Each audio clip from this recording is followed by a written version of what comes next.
Քննարկում ենք Վահագն Ալեքսանյանի ընտրության հարցը ազգային ժողովի փոխնախագահի պաշտոնում, ուզում եմ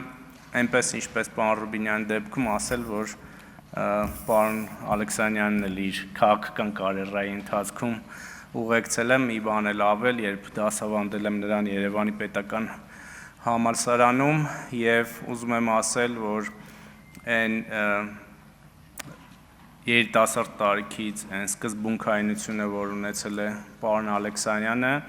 այն պահպանվել է եւ դա լավ որակ է քաղաքական գործի համար եւ այս ընթացքում մենք շատ արդյունավետ աշխատել ենք տարբեր ուղղություններով եւ ես կարծում եմ, որ քաղաքացիական պայմանագիր կուսակցության վարչությունը, այնուհետև նաեւ խմբակցությունը ճիշտ որոշում են կայացրել առաջադրելու պարոն Ալեքսանյանին եւ շատ ուրախ կլինեմ նրան տեսնել փոխնախագահի պաշտոնում այս մասում։ Ես նախորդ խոսակցությունն եմ ուզում շարունակել, որովհետև եթե մենք առաջիկա տարիների համար 9-րդ գումարման ազգային ժողովի հետ կապված պայմանավորվածություններ ձեռք չբերենք, մենք էլի հետ ենք գնալու 5 կոտրած տաշտակի առաջ, անցած օրերի մեր քննարկումները գնահատում են որպես դրական, բայց որոշակի մտահոգիչ բաներ կար, դրվագներ կար, որոնց կուզեի անդրադառնալ եւ այս ելույթը իրականում չի ունենա այս մասով, եթե չլիներ պարոն Գեգամ Մանուկյանի ելույթը եւ որքան էլ որ տարօրինակ է պարոն Մամիկոն Ասլանյանի ելույթը, ինչ ասում պարոն Մանուկյանը, ասում է ուժեղ Հայաստանն է դիմում, ասում է այդ որ մենք ստեղ մաշվել ենք ձեր համար, որ գաք sense մեծ ֆրակցիա ունենաք, նախորդ ընդդիմադիր ֆրակցիաների գումարից պատգամավորական մանդատների մի բան էլ ավել,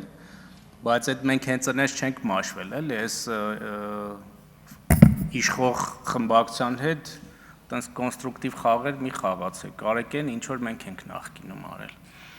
Հիմա ես ուզում եմ այս արձանագրենք, որպեսզի հետո այլ հարցեր չլինի եւ նորից ընդդիմադիր խմբակցություններ են, այդ թվում նաեւ Հայաստան Դաշինքին կոչ անել չկրկնել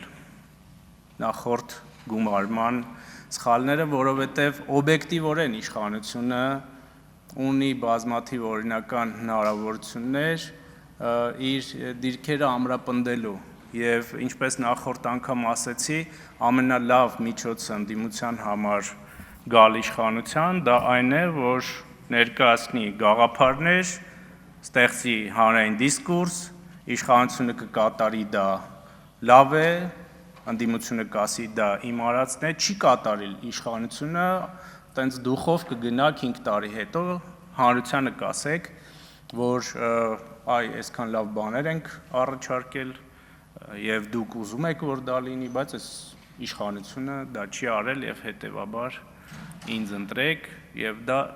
այդպես է աշխատում ամբողջ աշխարհում եւ մյուս դրվագը իհարկե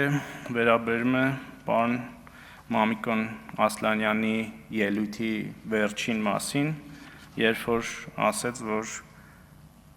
դուք ամեն ինչ անելու եք, որ մնաք իշխանության, մենք ամեն ինչ անել ենք, որպեսզի ձեզ հեռացնենք։ Եթե այս տրամաբանությամբ գնանք, էլի սա հակամարտություն է եւ հակասում է այնն, ինչ որ ես ձեզ ասեցի։ Դուք մեզ հեռացնելու համար ստեղ չպետք է աշխատեք։ Դուք պետք է աշխատեք ի բարություն մեր մեկ քաղաքացու։ Մեկ քաղաքացու 3 միլիոնից։ Պարոն Ղազարյան, չընդհատեք։ Այդ մեկ քաղաքացու, երբ որ դուք այդ մեկ քաղաքացուն պայմանական ձեզանով անեք ձեր լավ գաղափարներով, իշխանությունը դա բանաձև է, ինքը կհեռանա շատ հանգիստ այդ ժողովրդի պահանջով եւ այլն։ Մենք էլ որպես իշխանություն աշխատում ենք այն ուղղությամբ, որ քաղաքացին մնա իշխանության կողմեն մեծամասնությունը որ տվել է եւ հաջորդ ընտրություններին նորից վերընտրվի։ Բայց ինչ ենք մենք ունենում այս ընթացքում։ Ես անկեղծ ձեզ պետք է ասեմ, ես լսել եմ վերջին 4 օրերի բոլոր ելույթները։ Դուք տեսել եք, որ ես այդտեղ նստած հատ լսում եմ ձեր բոլոր ելույթները եւ անկեղծորեն պետք է ասեմ, որ բավականին շատ կետեր եմ գրել ինձ մոտ, որոնք պատրաստվում եմ իմ գործընկերների հետ քննարկել, որոնց մեջ նաեւ որպես մեղադրանքներ տեսել եմ որոշակի խնդրեմ, որ կարող է դրա տակ ճշմարտություն կա, տեսել եմ որոշ առաջարկներ, որ կարող ենք իրականացնել եւ դրանից մեր հանրությանը ավելի լավ լինի։ Եվ ես կարծում եմ, որ սա պետքա լինի իշխանություն, ընդդիմություն, գործակցության, համագործակցության այդ հնարավորությունը։ Այդ բոլորը քաղել եմ ձեր ելույթներից, բայց նաեւ ձեր ելույթներում այնպիսի բաներ կան, որ կարծում եմ մեզանից ժամանակ եւ ռեսուրս է տանում։ Ավելի քիչ ժամանակ ստեղ կնստենք, բայց ավելի արդյունավետ կաշխատենք։ Ասենք, չգիտեմ, Տիկին Մաթևոսյանը հերթական ֆեյքերի շարքն է ներկայացնում, ասենք, փակում եք փառքի անկյունները։ Որտեղ մի օրինակ կարող եք ցույց տալ։ Չեք կարող ցույց տալ այդպիսի բան։ Ասենք, տարբեր դեղին մամուլի ռեպորտաժներից կամ վերնագրերից գալիս եք այստեղ օրինակներ եք բերում, ֆեյքեր, կատարյալ ֆեյքեր, կամ այս թեման ինձ թվում է մենք խոսենք առաջիկայում, բայց դա տեղավորվում է նաև իրական Հայաստան տրամաբանության մեջ, որը ինչպես նախորդ անգամ ասեցի, արդեն որերորդ անգամ արժանանում է մեր հանրության հավանությանը, եկեղեցու պատմության առարկան փակել են։ Այո, որովհետև եկեղեցին առանձին չի պետությունից։ Եվ եկեղեցու պատմությունը նաև մեր պետության պատմությունն է։ Իսկ հայոց պատմություն փոխելը Հայաստանի պատմության, էլի այդ տրամաբանության մեջ է, որովհետև Հայաստանի Հանրապետության պատմությունը այդ ամբողջ պատմությունն է, այդ թվում նաև եկեղեցու պատմության։ Եվ այս հին թեմաները նորից բերել օրակարգ, դուք եք ասում, չէ՞, մի գնացեք, ասեք, ով ասեց մեր գործընկերներից, կարծեմ պարոն Ասլանյանն է, էլի 99 թիվ կամ 30 տարի հետ։ Գնում եք հետ, պատասխանը ստանում եք։ Որովհետև սրանք փակված թեմաներ են, որոնք կարծում եմ պետք չի արծարծել, կամ այդ բան, ընտրությունների գիշերը մանտրայի պես բոլորը կրկնում են, ժամը 2-ին ամփոփումը ընտրությունների դադարել է։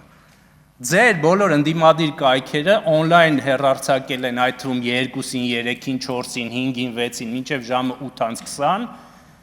կենտրոնական ընտրական հանձնաժողովի կայքի ամփոփումը, որ անընդհատ այդ թվերը փոխվել է, անընդհատ։ Ինչ դադարի մասին է խոսում։ Դադարելներ, պարոն Վարդևանյանը սահմանադրական դատարանում կհաներ ու անընդհատ կբարձրացներ այդ հարցը, որ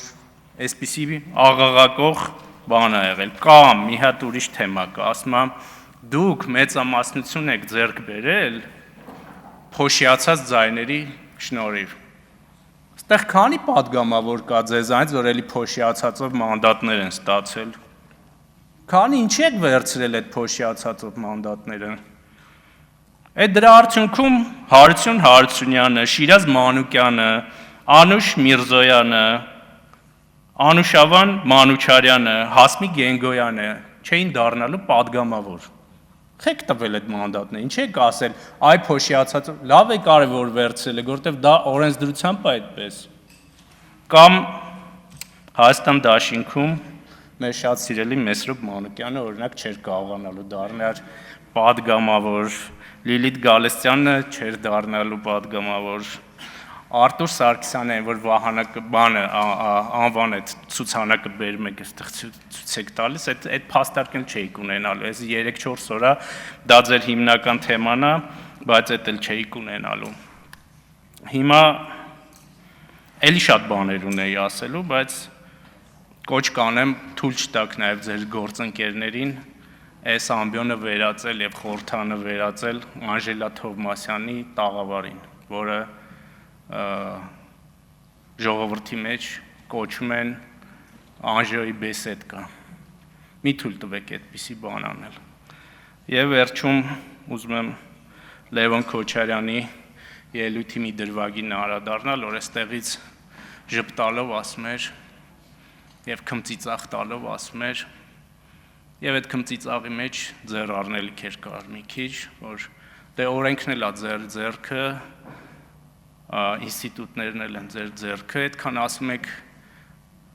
հայրս կամ նրա ժամանակահատվածում բոլորը մեղավոր են եղել, այդ պատժեիք,